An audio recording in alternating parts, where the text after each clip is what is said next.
디모데전서 1장 12절에서 20절. 나를 능하게 하신 그리스도 예수 우리 주께 내가 감사함은 나를 충성되이 여겨 내게 직분을 맡기심이니.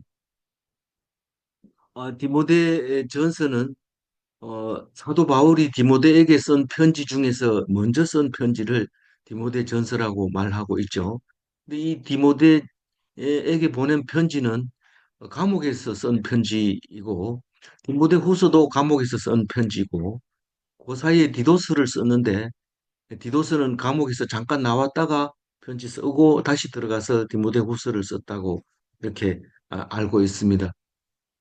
그리고 디모데후서를 쓰고 나중에 바로 황제의 명을 받아서 목이 잘리고, 그거는 성경에 안 나오죠. 목 잘린 얘기는 안 나오지만 제일 마지막 쓴 게 디모데후서입니다.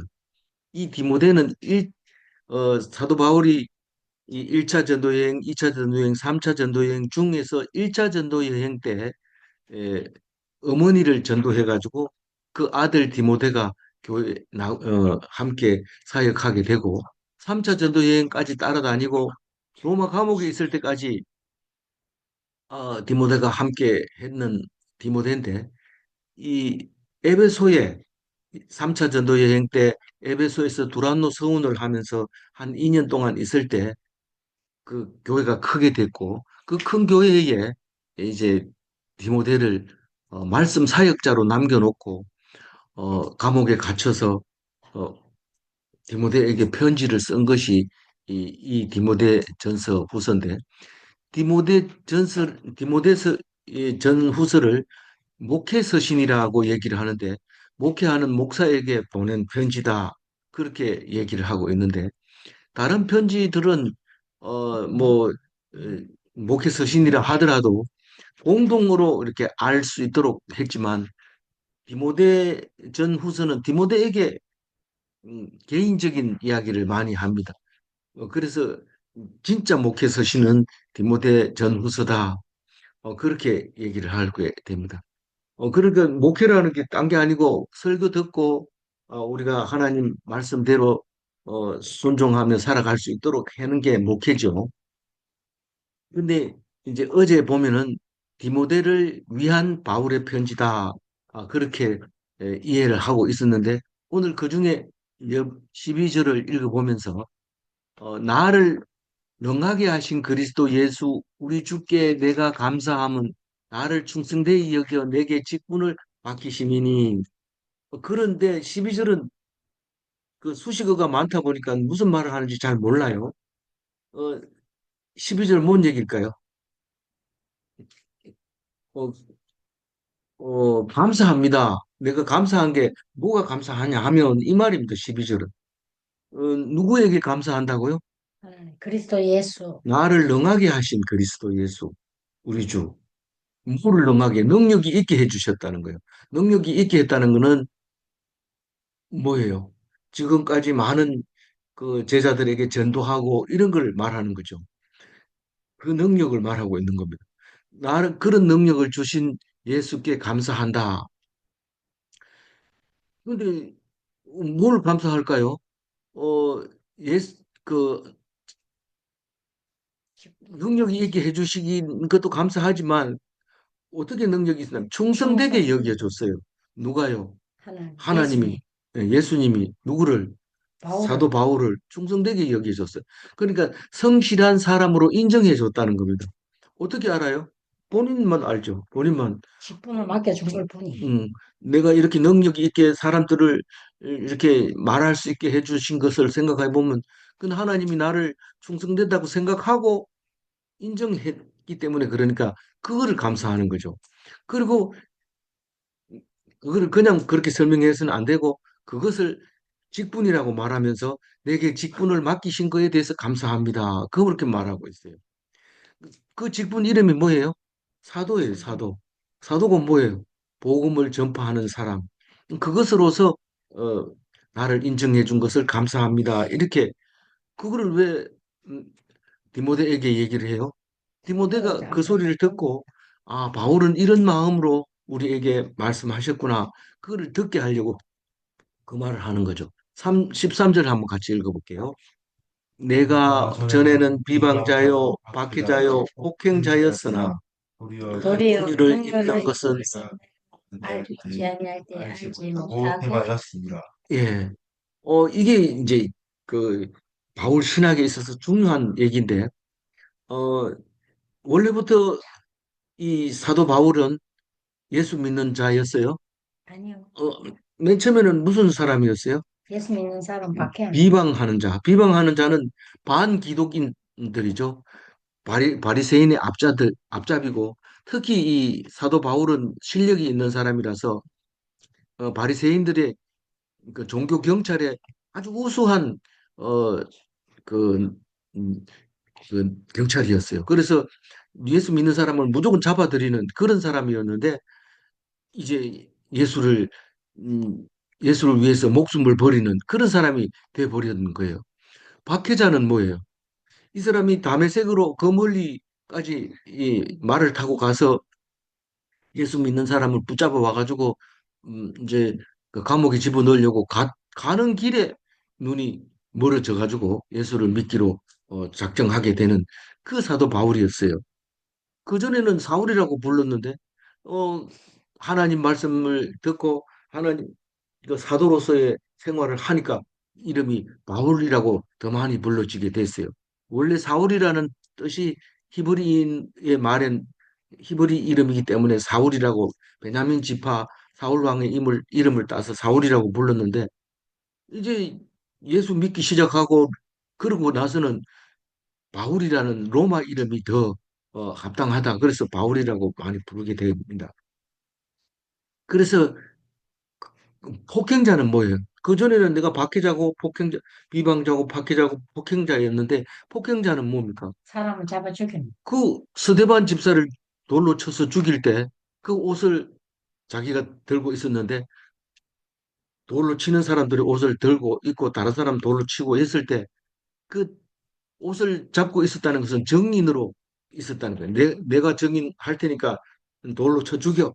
그렇게 하고 했던 그 사람입니다. 그 사람이 예수 믿는 사람으로 이제 바뀌는 거죠. 바뀌는데 사실 역사적으로 보면 어떻게 예수 믿는 사람을 제일 먼저 죽였고 스데반 집사는 제일 먼저 순교한 겁니다. 그런데 그 박해한 사람이 예수 믿는 의 최고 고수가 될 수 있었느냐? 하나님의 역사죠. 우리로서는 저 사람은 평생 예수 믿는 사람을 박해만 하다가 죽을 거야 이렇게 하지만 하나님은 그렇게 안 하고 헷가닥 돌려버리면 그 사람이 예수 믿는데 최고 잘하는 사람으로 바뀌어버립니다. 우리는 툭하면 그런 얘기하죠. 꼴찌라고 생각하지 마라. 하나님이 돌리면 1등이 된다. 이렇게 얘기할 때 그게 말이 되냐 이런데 예수 믿는 사람을 이렇게 죽이기까지 한 사람이 이제는 예수를 위해서 목숨을 버리는 사람으로 바뀌어버린 겁니다. 그러니까 우리 생각하고 하나님의 생각은 전혀 다른 거죠. 그 왜 그러느냐 하면은 여기서 뭐라고 했어요? 도리어, 도리어가 오히려 이 말이잖아요. 그렇게 예수를 믿는 사람을 핍박하고 그러는 사람이 오히려 긍휼을 입게 되었다. 입는다는 게 뭔 말이에요? 불쌍하게 여김을 받았다 이 말입니다.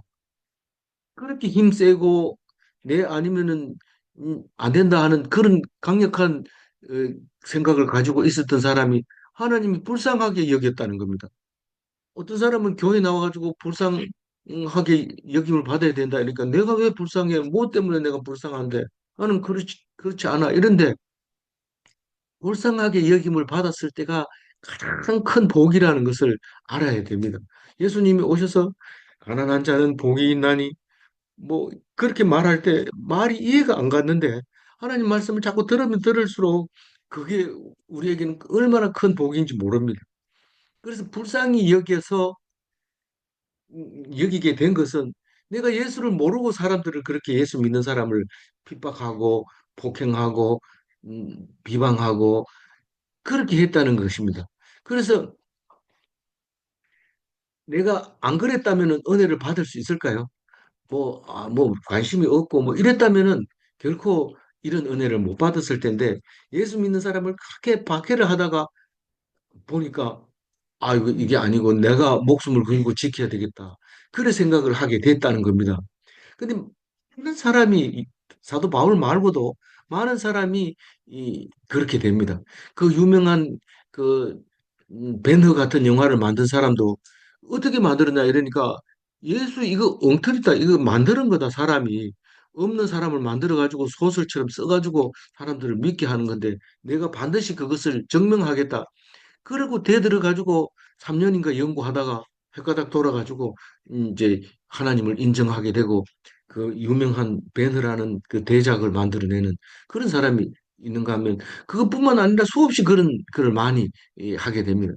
오히려 예수 믿는 것을 별로 관심이 없는 사람은 아무 역사도 안 일어납니다. 그런데 말도 안 되는 짓을 하지 마라 이러면서 막 욕하던 사람들은 헷가닥 돌아가지고 목숨을 내놓고 예수를 믿게 되는 것을 볼 수 있는데 대표적인 게 이제 사도 바울이고 사도 바울은 원래 능력이 있어요. 어, 많이 공부를 하고 그때 당시 바리새인 중에서 가말리엘 문화에서 자랐다 이러면은 서울대학 나온 사람들이나 마찬가지죠. 그래서 그렇게 공부를 잘했는 그 사람이 예수 믿는 사람을 핍박하다가 돌아서서 예수를 위해서 목숨을 바친 그 이야기를 지금 13절에 하고 있습니다. 그래서 오늘 얘기는 딴 게 아닙니다. 죄를 많이 지으면 많이 지을수록 은혜가 넘친다. 그 얘기입니다. 거기 로마서 6장 1절 한번 읽어볼까요? 그런즉 우리가 무슨 말을 하리요? 은혜를 더하게 하려고 죄에 거하겠느냐? 그럴 수 없느니라. 죽어에 대하여 죄에 대하여 죽은 우리가 어찌 그 가운데 더 살리요? 무슨 말이냐면 죄가 많으면 많을수록 은혜가 넘친다 그러니까 그러면 은혜를 더하기 위해서 내가 죄를 지어야지 그렇게 얘기하는데 그렇게 할 수가 없다는 거예요. 은혜를 받은 사람은 지금까지 지은 죄를 가지고 하나님 앞에 내놓음으로써 네가 제사함을 받아서 큰 은혜를 누리게 되는데 그 은혜를 구하려고 죄를 짓는다는 건 말이 안 된다. 그 얘기를 하고 있습니다. 그 얘기는 계속 이어지기 때문에 궁금할 필요도 없어요. 우리는 그게 사실입니다. 어, 14절 읽어볼게요. 우리 주의 은혜가 은혜가 그리스도 그리스도 예수 예수 안에 안에 있는 믿음과 믿음과 사랑과 사랑과 함께 함께 넘치도록 넘치도록 풍성하였도다. 그러니까 전에는 내가 핍박하는 사람이었지만 지금은 어떤 사람이라고요? 넘치는 은혜, 넘치는 믿음, 넘치는 사랑 그 상태에 있다는 겁니다. 넘치는 은혜는 뭘까요? 그리스도 예수가 주는 은혜입니다. 그리스도 예수가 주는 은혜는 죄가 없는 사람이 은혜가 있을까요? 없을까요? 죄 없는 사람은 은혜가 넘칠 수가 없어요. 죄가 있으니까 은혜가 있는 거예요. 이게 중요한 말이에요. 네. 이걸 놓쳐버리면 안 돼요. 넘치는 믿음은 뭐예요? 예수를 믿는 믿음인데, 뭐, 더 이상 의심하지 않는 거죠. 넘치는 사랑은 뭡니까? 예수님을 닮은 사람. 그러니까 적극적 완전 피동, 그걸 말하는 겁니다. 적극적 완전 피동은 뭐예요? 열심히 말씀을 듣고 그 말씀에 순종하는 거예요. 말씀을 일단 듣고 난 다음부터는 내가 하려고 하는 게 아니라 100% 그냥 말씀대로 살아가는 게 그게 그게 넘치는 사랑입니다. 거기까지 가려면은 꽤 오래 가야 돼요. 열심히 말씀을 들어야 그게 무슨 말인지 알게 돼요. 15절 한번 읽어볼게요. 미쁘다 모든 사람이 받을 만한 이 말이요 그리스도 예수께서 죄인을 구원하시려고 세상에 임하셨다. 죄인 내가 구속이다. 뭐 어제도 그랬지만 굉장히 지금은 우리는 이 예수를 믿을 때 강력합니다. 예수 전당 불신 지옥 이런 얼마나 무섭습니까? 안 믿는다는 게 무섭고 또 믿는다는 게 너무 좋고 이렇게 극단적으로 얘기하지만 바울은 믿을 만하다 이렇게 얘기합니다. 예수 그리스도를 믿을 만하다 이렇게 얘기를 합니다. 이 믿보다는 게 뭔 뜻이에요? 믿보다는 게 믿을 만한 안 믿으면 손해 보는 이런 겁니다. 이 못 믿으면 손해보는, 음, 그게 믿보다 이런 말입니다. 믿을만 하다. 나는 안 믿을래요. 그럼 안 믿으면 나더러 네 손해지 뭐. 이런데 뭐가 손해인데 이러면 설명을 못 합니다. 성경에 그냥 믿을만 하다 하던데 니 안 믿냐? 무슨 말을 무슨 말이 믿을만 하다고요? 그리스도께서 죄인을 구원하시고 죄인을 세상에 구원하려 임하셨다. 세상에 오셨다. 죄가 없는 사람은 예수 그리스도가 필요 없어요. 죄가 없는 사람은 죄 없는 없고 돈 많고 이런 사람이 남들 다 교회 가니까 나도 가보자 이러고 그건 소용 없어요. 그런 사람들이 교회 와서 헌금 많이 내고 교회 크게 짓고 이런데 그런 사람은 예수님하고 관계 없는 사람입니다. 예수님하고 관계 있는 사람은 누구라고요? 죄인이 죄인만 그래요. 예수님이 오셔가지고 죄인들하고 밥 먹고 이 장애자들하고 밥 먹고 이러니까 왜 예수님은 그 제자들도 많고 똑똑한 사람이 자꾸 그런 사람들하고 삽니까? 지냅니까? 우리처럼 바리새인처럼 이렇게 우리 우리들하고 같이 안 지내고 이러니까 예수님이 그 사람들을 보고 뭐라고 말했어요? 의사에게는 환자에게는 의사 병든 자에게만 의사가 필요하고 병든 자의 의사가 필요하지 건강한 사람에게 의사가 필요 없다. 나는 죄인을 위해서 왔다. 그 얘기 하잖아요. 그게 뭐예요? 그리스도 예수께서 죄인을 구원하시려고 세상에 임하셨다. 그 말입니다. 그러니까 죄가 많으면 많을수록 예수님하고 가깝게 지낼 수 있는 거고, 은혜를 많이 받을 수 있는 거죠. 그러니까, 근데, 그럼 나 이제 교회 안 가도 되겠다. 이렇게 생각할지 모르지만, 죄 안 지은 사람이 있어요, 없어요? 세상에는 죄 안 짓는 사람을, 죄가 없는 사람을 의인이라고 얘기해요. 의인이라고 얘기하는데 세상에는 의인이 없어요. 하나도 없다고 얘기를 하고 있어요. 그럼 우리는 전부 하나님을 믿고 은혜를 받아야 되는데 어떤 사람이 은혜를 제일 많이 받아요? 죄를 많이 지은 사람. 깨달은 사람. 그런데 사실은 알고 보면 죄를 똑같이 지었는데 어떤 사람은 막 너무 은혜를 받은 사람은 죄를 많이 깨달은 거죠. 근데 깨달았다고 말 안 하고 많은 죄를 사함 받았다. 그렇게 얘기를 합니다. 그러니까 죄인을 구원하러 세상에 오신 하나님에 대해서 그렇게 말하고 있는 거예요. 그러니까 사람 몸을 입고 세상에 온 거죠. 그런데 그 은혜를 받으려고 사도 바울은 나는 죄인 중에 괴수다. 그렇게 얘기합니다. 무슨 말이에요? 거꾸로 해석하면, 거꾸로가 아니라 더 깊이 말한다면, 누구보다도 은혜를 많이 받은 사람이다. 그 얘기입니다. 나는 죄인 중에 괴수다. 이 말은. 그 사람은 도대체 무슨 죄를 그렇게 져가지고 괴수라고 얘기하냐? 나처럼 좀 죄 안 짓지. 이러면은, 그는 은혜를 못 받는 겁니다. 그 누가복음 7장하고 마태복음에 보면 예수님이 오니까 향유 옥합을 깨가지고 그게 몇억 원 하는 그 귀한 그, 그 기름입니다. 그거를 깨가지고 딴 데다 쓰는 게 아니고 예수님 바를 수 있는 데다가 씁니다. 그러니까 깜짝 놀라면서 이 여자를 보고 망령하다 칩니다. 그게 돈이 얼마나 비싼 건데 이렇게 얘기를 하시니까 예수님이 사함을 받은 일이 적은 자는 적게 사랑하느니라. 이 사람은 지금 예수님이 나의 목숨과도 같은데 이 향유 옥합은 보통 여자들이 가지고 있는 그 향유인데 그거를 그 비싼 거를 깨가지고 이렇게 한다는 것은 엄청난 사랑을 하고 있는 건데 그 사랑은 사함을 많이 받아 죄를 많이 지었는데 그 죄를 많이 사함 받아서 그렇다고 얘기를 하게 됩니다. 우리는 말을 자체로 보면 이해가 가는데 조금 적응이 안 될 수 있어요. 그러나 성경을 자꾸 읽어보면 그게 말이 알아듣게 됩니다. 16절 읽어봅니다.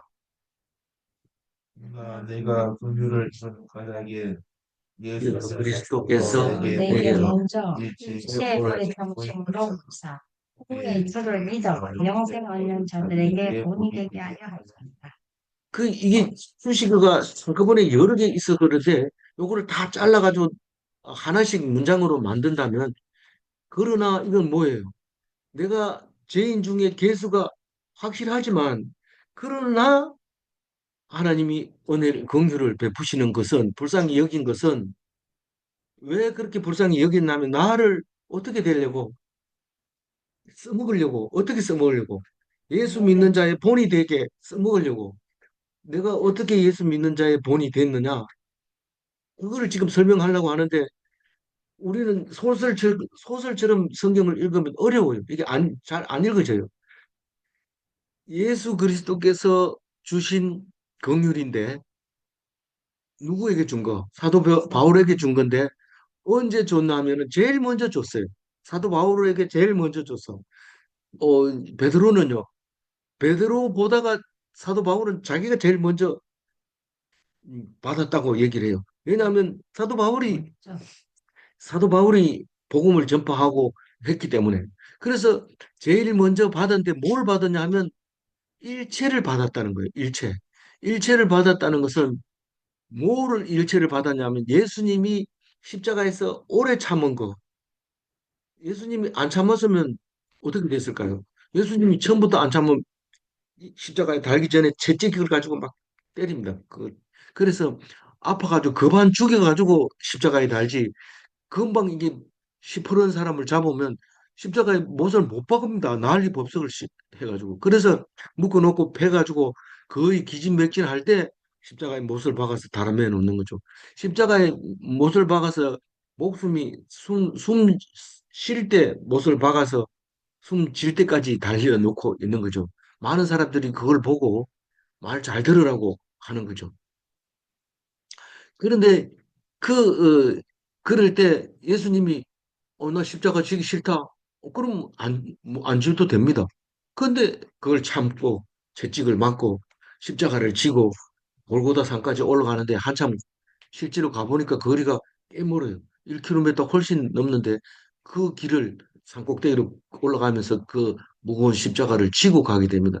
나중에는 힘이 약해서 딴 사람이 대신 져주고 그렇게 올라가서 십자가에 달리는데 올라가가지고도 너희들 혼내줄 거다. 나중에 어, 하나님이 그냥 안 놔둘 거다. 뭐 이렇게 얘기를 하지 않고 저들의 죄를 용서하소서. 그리고 죽으셨어요. 그러니까 그걸 뭐라고 말했어요? 오래 참으심이라고 얘기해요. 예수님의 그 오래 참으신 모든 일체를 자기에게 먼저 보여줬다는 거예요. 자기에게 먼저. 그래서 이게 읽기가 쉽지 않아요.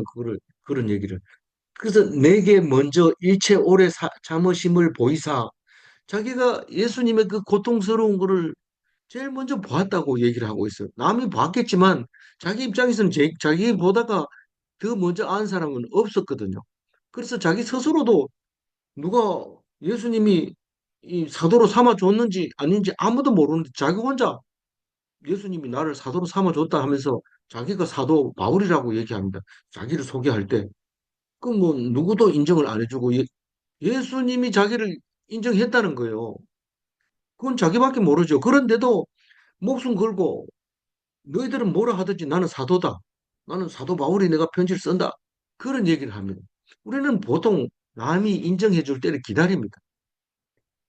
저 삼국지를 읽어보면 그, 그 사람이 갑자기 생각이 안 나. 맨날 그 말고 유비. 이 유비, 예? 제발 분명히 유비가 참고중이요. 유비를 왕으로 세우려고 막 하잖아요.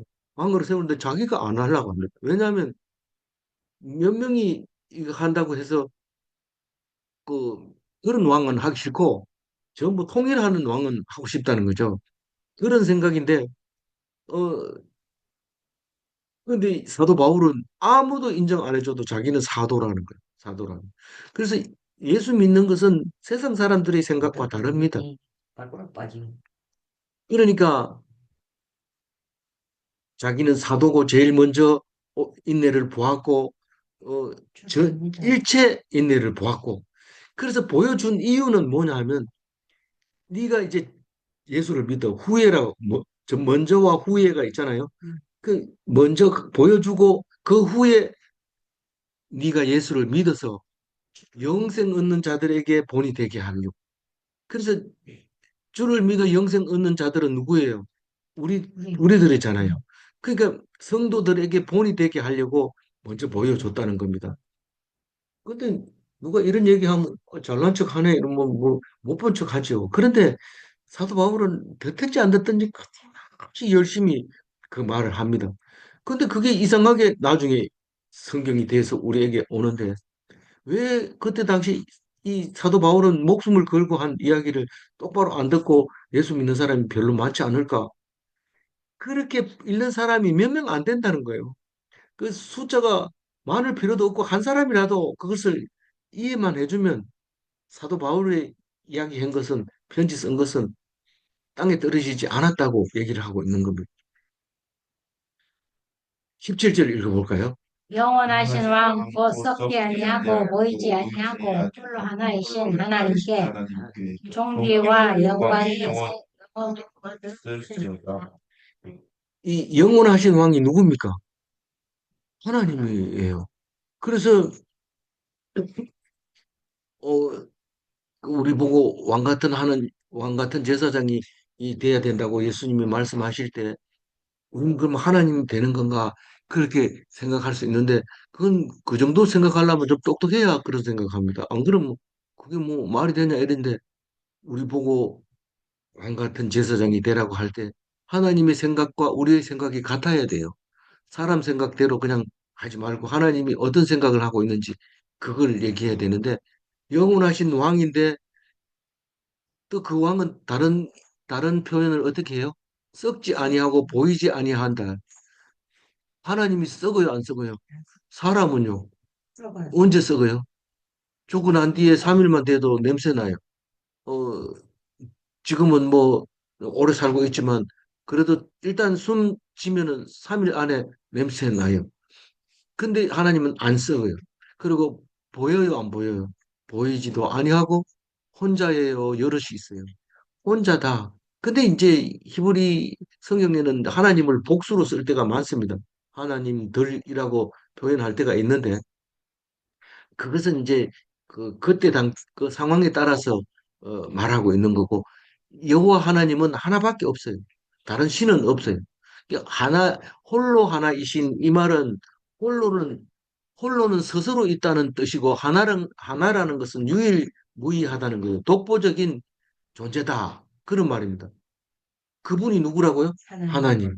근데 이 17절 말씀은 그 하나님께 어떻게 한다고요? 존귀와 영광이 영원공하도록 있을지어다.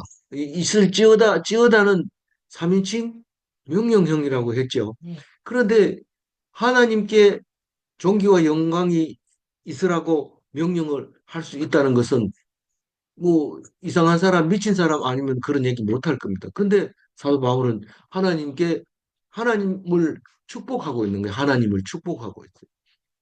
우리가 이 성경에 예배 마치고 목사님이 축도하는 거는 성도들에게 성부, 성자, 성령을 축복하고 있는 거고 지금 17절 얘기는 존귀와 영광이 영원히 하나님께 있기를 축복하고 있는 겁니다. 그러면 축복한 사람이 더 높은 겁니까? 원래는 축복하는 사람이 더 높은 사람이 낮은 사람에게 축복하는 거예요.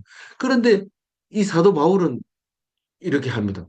그럼 안 믿는 사람 봤을 때는 미친 사람이죠. 그런데 이 사람은 믿음으로 본 겁니다. 그 누가 죽여도 상관없, 예수님도 너 그렇게 말하면 죽일 거야 얘기합니다. 그래서 죽습니다. 그런데 사도 바울도 하나님께 나는 이 영광을 돌려야 되겠다. 이 존귀를 돌려야 되겠다. 그렇게 한 거죠.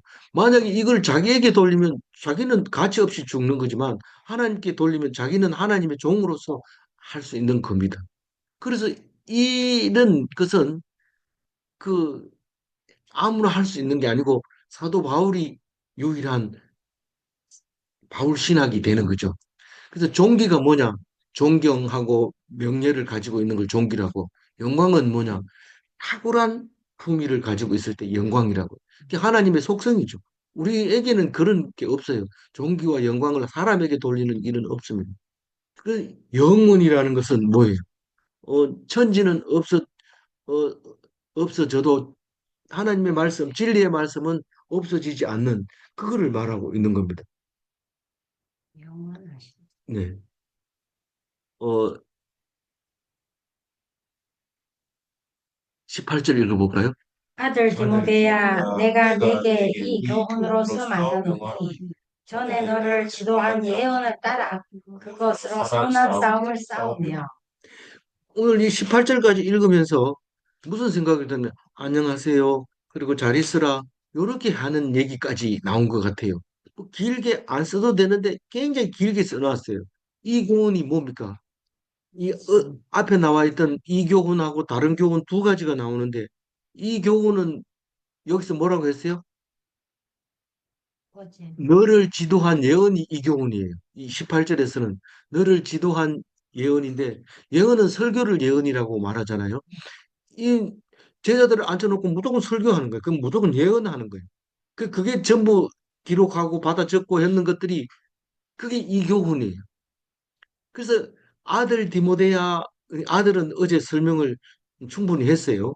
어, 뭐 자식에게 가르쳐라 이 말은 자식 없는 사람을 보고 자식에게 가르치라 그러면 그럼 이건 내하고 관계 없는 얘기인데 그게 아니고 말씀을 가르치면 그게 자식이 되는 겁니다. 그래서 이 아들 디모데야 이 말은 우리에게 그 말을 하고 있는 겁니다. 자녀에게 안전한 선악 말씀을 가르치고 이렇게 할 때 말씀을 가르치는 그 자가 아들이다라는 것을 기억하고 들어야 되는 거죠. 내가 네게 이 교훈으로서 명하노니 그러니까 그동안 디모데가 바울을 따라다니면서 들은 게 이 교훈입니다. 그 속에 다 명령이 들어 있는 거예요. 전에 내가 지도하는 예언을 따라 그러니까 설교할 때마다 네가 들었는 그것을 선한 싸움 그것으로 선한 싸움을 싸우라. 뭐 싸우다가 바울 얘기를 듣고 싸워서 이기고 또 싸우다가 바울 얘기 들은 게 생각나서 싸워서 이기고 이렇게 하라는 겁니다.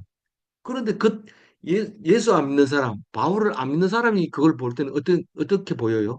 맨날 얻어 터지고 감옥에 갇히고 그런 거예요. 모습은 그런 거지만 그게 이긴다는 거예요. 그게 이겼다는 거예요.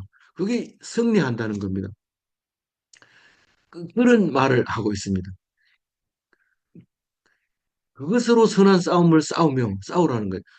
싸우는 것은 이기려고 싸우는 거지 지려고 싸우는 게 아닙니다.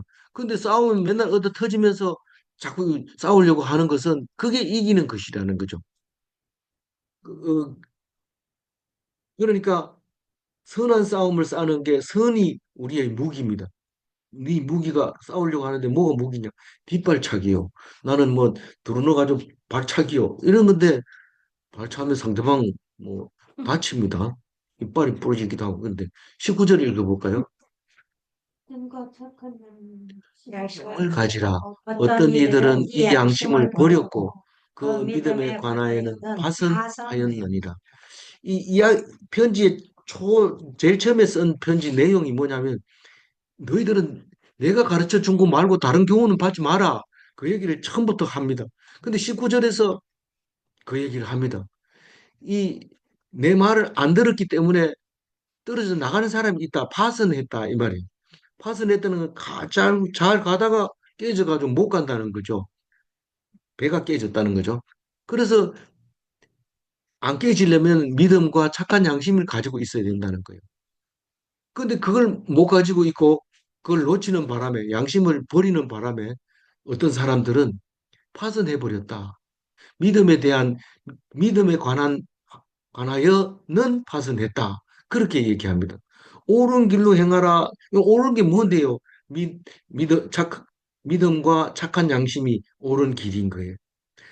그러면 양심을 버린 게 파선한 자인데 훈계를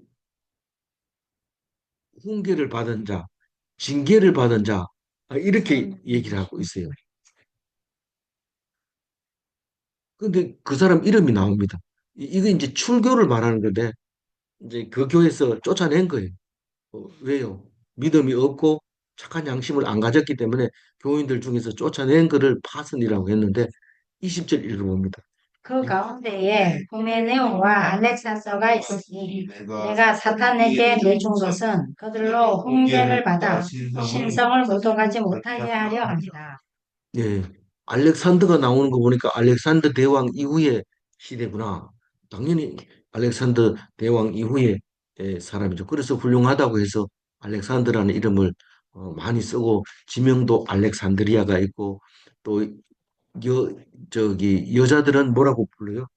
어, 알렉스 또는 뭐 이렇게 여자도 알렉산더라는 이름을 알렉산드리 그 이름을 가지고 있는 데가 있어요. 예. 지금도 알렉스가 있잖아요. 그리고 후메네오, 하고 알렉스하고, 이런 그리스 때, 시대 때 이제 살던 사람들이 예수를 믿게 되고, 그 사람들이 내가 사탄에게 내줬다. 사탄에게 내줬다는 얘기는, 음, 우리 신앙 공동체에 들어오지 마라. 내쫓았다는 거예요. 내준 것은 왜 내쫓았다고 말해요? 그들로 훈계를 받아. 훈계를 받는다는 것은 아까 얘기한 대로 양심을 버렸으니까 이제 훈계를 그러니까 징벌을 받았다는 거예요. 그들은 징벌을 받아. 징벌을 받아라는 것은 교회에서 쫓아냈다는 뜻인데 왜 쫓아냈냐면 신성 모독을 하지 못하게 하려 함이라. 이 교회 안에 들어오면은 신성 모독할 수 있지만 교회 밖으로 나가면 신성 모독을 할 수가 없어. 해봐야 소용없어요. 그거는 어, 떠나버렸기 때문에. 그래 쫓아내서 그 사람이 더 이상 죄를 안 짓게 하기 위해서 내보내는데 죄를 안 짓는 게 아니라 죄 사함을 받을 수가 없는 거죠. 쫓아내버리면. 교인들에게서 쫓아내면 제사함을 받을 수 없는 기회를 놓쳐버리는, 죄를 사함 받을 기회를 놓쳐버리는 거죠. 만약에 들어와가지고 계속 그렇게 하면 신성 모독을 하게 돼서 그것은 오히려 더 큰 죄를 짓게 되니까 쫓아냈다는 거죠. 근데 예수님이 사실은 신성 모독으로 죽게 되잖아요. 왜냐하면 바리새인들이 어, 내가 하나님의 아들이라고 얘기하니까 네가 어찌 하나님의 아들이라 하느냐? 너는 신성 모독이다. 그래서 예수님을 죽게 되는데 그럼 이거하고 무슨 어떤 괜찮습니까? 이런데 이 그 신성 예수님은 하나님의 아들이라 해서 신성 모독을 당한 거고 이 사람들은 신성 모독은 하나님을 안 믿는 것이 믿는 사람 속에 들어오면 신성 모독이 돼서 그거를 그 죄를 짓지 않게 하기 위해서 내보냈다는 겁니다. 그래서 이제 뒤에도 얘기하지만 우리는 간구하고 기도하고 도구하고 감사하고 그걸 해야 된다는 거예요. 우리가 할 일은 그거예요. 날마다 기도하고 겉으로 나타나는 행위는 기도 한 가지를 간구, 기도, 도구, 감사 이건데 그게 내일 이야기하는 겁니다. 그- 겉으로 보기에는 그거고 속으로는 음, 오직 말씀, 믿음 그건 눈에 안 보입니다. 근데 간구하고 기도하고 도구, 감사 이거는 겉에서 보이는 겁니다. 우리가 할 수 있는 것은 그거밖에 없다. 그 얘기를 합니다. 이 사도 바울 이야기는 편지가 짧은데도 많이 생각을 해야 돼서 절수가 좀 작습니다. 그래서 어, 끝까지 사도 바울을 닮아서 닮는다는 것은 기독교인으로서의 완성판입니다. 예수님을 믿는 믿음의 본, 그 자체가 사도 바울이고, 우리 신학도 사도 바울에 의해서 다 만들어진 겁니다. 15절 읽고 마무리를 하겠습니다. 이보다 모든 사람이 받을 고난이여 그리스도께서 예수께서 죄인을 구원하시려고 구원하시려고 세상에 임하셨다 하였도다. 하였다. 죄인이 내가 되었으니 예. 어, 죄인만 예수님께 은혜를 받습니다. 죄도 없는 사람이 은혜를 받을 수가 없습니다. 세상에 죄 없는 사람은 하나도 없습니다. 질문합니다. 은혜를 많이 받은 사람이 죄가 많은 사람인가? 맞습니다. 질문 2. 죄 없는 의인은 예수님이 필요 없는가? 죄 없는 의인은 예수님이 필요가 없습니다. 우리는 죄가 많이 생각이 나서 그 많은 죄를 다 용서하게 해주는 거 생각하면 날마다 눈물 흘리면서 기쁨으로 살아가야 되죠. 어떻게 눈물을 흘리면서 기쁨으로 살아가냐? 너무 은혜를 받아서 그렇다는 거죠. 어, 원망하면서 눈물을 흘리는 게 아니라 은혜로 눈물 흘리는 참된 그리스도인이 다 되시기 바랍니다. 기도하겠습니다. 하나님 감사합니다. 우리를 대신해서 사도 바울이 예수님의 인내를 먼저 생각하고 그 일체의 인내를 통하여 우리의 본을 보여주신 것을 감사합니다. 우리는 예수님의 고통을 짐작하고 눈물을 흘릴 때가 있지만, 그러나 그것은 일체도 아니고, 제일 먼저도 아니고, 바울이 그렇게 먼저 보여주실 때에 바울처럼 사는 것이 예수를 믿는 것이라 그렇게 예, 보면서 예수님처럼 살지 못하고 바울처럼 살지 못하는 것은 우리가 그와 같은 본을 보여서 위로받게 하시려고 하실 때에 우리는 그보다 훨씬 못해도 같은 천국을 주신다고 할 때 감격하고 감개할 수 있도록 도와주옵소서. 오늘 하루도 은혜 넘치는 하루가 되게 하여 주실 줄 믿사옵고 감사하며 우리 주 예수 그리스도 이름으로 기도 올리옵나이다. 아멘.